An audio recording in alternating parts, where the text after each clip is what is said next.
The future of lead generation. Today I'm joined with Kasra. So let's run through the list of what we feel is the future for lead generation. AI, end the video. Yeah. So AI, in all seriousness, I do feel like if you aren't ranking or showing up in any of the LLMs, so like if, for example, somebody's searching for best plumbers near me in ChatGPT or Google Bard and your business isn't showing up, you've got a problem. So that could be like an SEO problem. You might not have enough mentions talking about your brand online. And if that is the case, it's probably the right time to start investing into SEO and growing a digital presence online. Yeah, as well with artificial intelligence, there's so many things now that you can be doing, leveraging AI to just do so many different things, whether it's nurturing leads, whether it's doing tweets every day and stuff like that. There's so many different ways you can use AI to be able to generate your leads. I think it's good. For me, the future of lead generation, predictive analytics. So business owners need to know the KPIs. Like, it annoys me when they don't know how much it's costing them per click, how much it's costing them per inquiry, what the conversion rate is, and all the other metrics of what they need to be doing.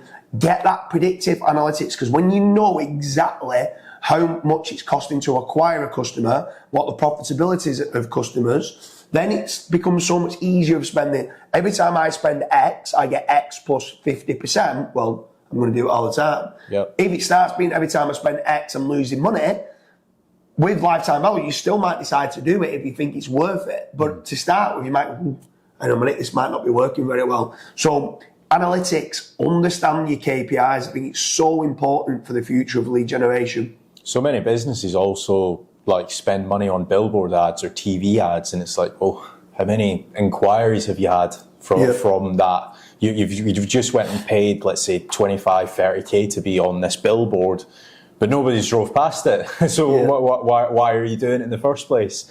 The next one for me is omni-channel marketing. So if, say, for example, you have a really strong SEO presence, but you aren't anywhere to be seen on Facebook ads, you're losing out on business. Same goes with like YouTube, same goes with Twitter, same goes with like LinkedIn. Now, that being said, don't just go and waste a load of money. The best thing that I would probably do is if you've got like a strong SEO presence, go and start spending some money on remarketing. The key to this is trying to be seen in as many different places that make sense. So again, going back to what I was saying before, if you're marketing on a billboard that nobody's driving past, there's no point. But if somebody is searching your brand, not inquiring, and the next time they're on Instagram or Facebook and then they see your brand and then they inquire, then it obviously makes sense to do that. Yeah, I mean, omnichannel is so important. There's new case studies that have come out from Google with regards to the 1174 marketing strategy. So now they're saying that a lot of people don't place an order with a company, generally speaking, until they've had 11 touch points. It used to only be 3 or 4 touch points. So now you need more touch points. So how do you get more touch points being seen everywhere? So that's where the omnichannel is like. Omnichannel and omnipresence is so important. And this kind of leads on to my next one with regards to, because it's a big part of being omnichannel, is building a proper brand. So building a trustworthy brand that people, when you have got the inquiry, that if you've got a proper brand, lots of nice reviews and testimonials and case studies, and you're omnichannel and you're omnipresent, that people go, yeah, I'm going to place the order with this. So it's not just about the future of lead generation and generating more inquiries, even though the branding will do that. It's the conversion of those inquiries as well, of what you're getting. So I think a big part is building a brand for the future of lead generation. Yeah, so another thing to add to the list is improving customer retention rates. So again, like when you build a strong brand or when you're omni-channel and stuff like that, and especially if you're like a reoccurring revenue style business, right? As soon as somebody sees your brand multiple times, they're like, oh, actually, I do need to place that order, or oh, yeah, actually, I'm going to go back to James Dooley for web hosting or for whatever the case is. If people just don't see you and they place an order and they just never see you again, your lifetime value of all of your clients, or your customer retention of all of your clients as well, it's just going to be fairly low. Yeah, that goes in line with when I was talking about the KPIs. I mean, you touched on their LTV, lifetime value. The amount of people that don't know the lifetime value of the customers, I'm just like, with the analytics, you need to know this information. You need to know what the lifetime value is, because if you're just looking at it going, well, it's costing me £10 and I only made £10. Well, you made £10 on the first order, but they're going to reorder, and that lifetime value of that customer might be worth £1,000. So you spending £10 to get £1,000 back, is that good business? But like, I'd snatch their hands off.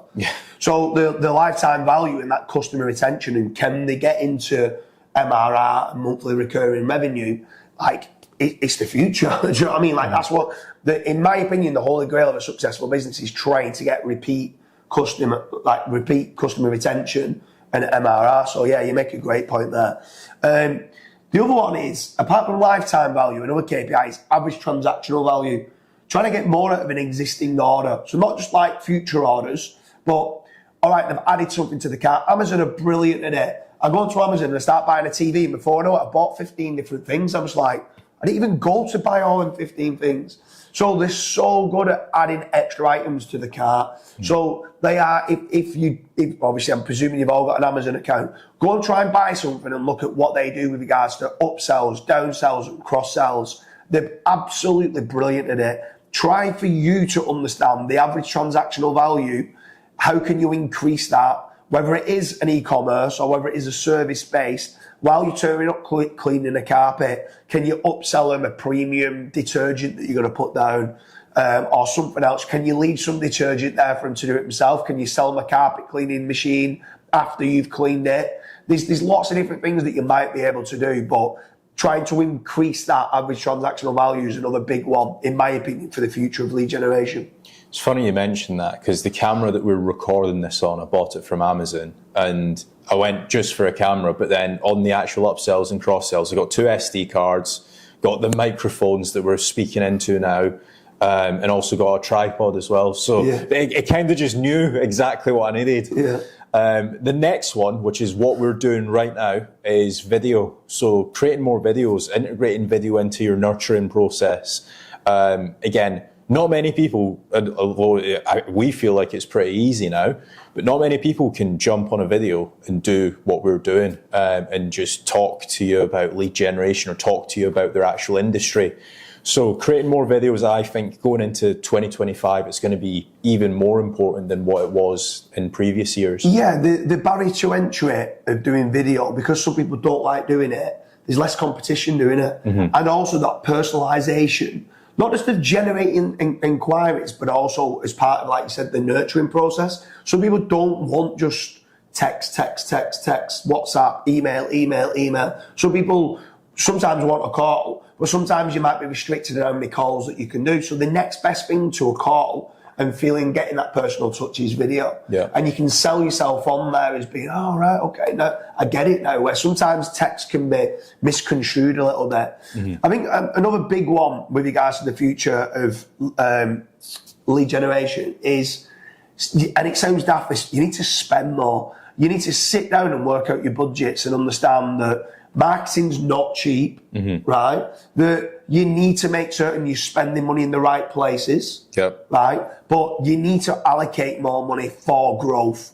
I don't think people put enough money into lead generation. They're spending too much money on maybe the sales team, and it's like the sales team aren't that busy. The sales team could deal with 2-3 times more leads of what they're doing. Spend more on the front end on the marketing to get the sales team to be busier, until the sales team are like, I'm having to do overtime and stuff like that, and then you know you've got them oversubscribed.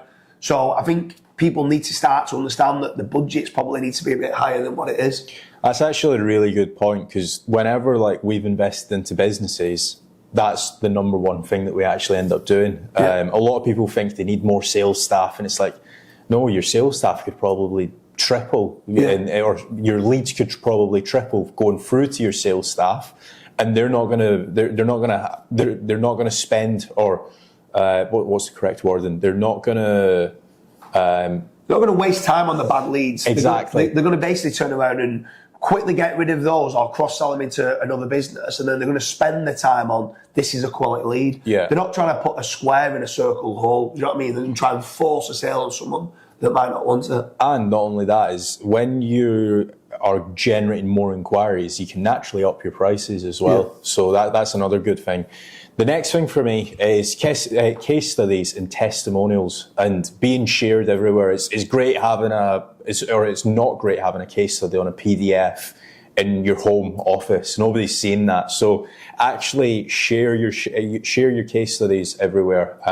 Make certain that you're screaming and shouting about it. I don't know why you wouldn't, especially if you've went and done a really good job at a school, or, for example, you might have just done a kitchen remodeling, and if nobody's seeing it, nobody's actually going to inquire with you. Yeah, for sure.